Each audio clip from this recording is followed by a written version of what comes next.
So here we have the Citroen C1 on a 16 plate. I'm going to start off by showing you around the outside of the car, and then we'll hop in and run through some controls on the inside. But from the outside you can see it's a 5-door car. Let's start off inside the boot and then work our way around the rest of it from there. So as we approach the back of the car, you can see that given the size of it, we have plenty of boot space, along with a 50-50 split folding rear seat should you wish to increase this space even further.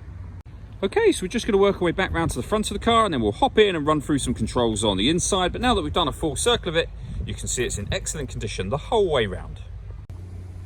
Just briefly before we climb in, I think it's well worth seeing the interior from this exterior point of view. There's plenty to run through on the dashboard, so let's hop in and we'll do that right now. Okay, now that we're inside the car, we're going to start with the dials. We've got the speedometer.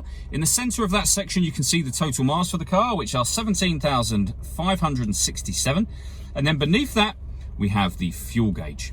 You can change the information displayed in that central section by pressing these buttons here, and you get various bits of car, fuel economy and trip computer information, eventually back round to the beginning again.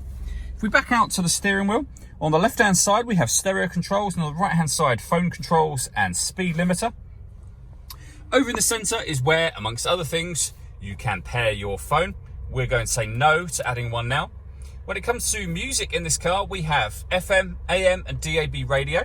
We have a USB input, Bluetooth audio, so you can stream your music wirelessly as well as making and receiving phone calls. And we have auxiliary input as well. There are certain Citroen friendly apps that you can connect with this car and have displayed up on that screen. Working our way down, we've got the air conditioning. So you can adjust the temperature, the fan speed, the direction you'd like the air to be distributed in.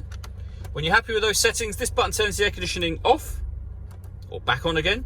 We have a rear heated screen just there. This slider along the bottom will either bring in fresh air from outside the car or recirculate the air that's in the car. That's a great way of heating it up or cooling it down quickly depending on the temperature that you set here, but most of the time you'd want it set over to this side. Below that we have a 12-volt charging socket, the USB and auxiliary inputs for your music as well. And then lastly, a 5-speed manual gearbox. All that leaves me to say is thank you for taking the time to watch this video. If you'd like to come and see the car for yourself and have a test drive, please feel free to give us a call here at Mach 1 Cars. We'd love to hear from you soon.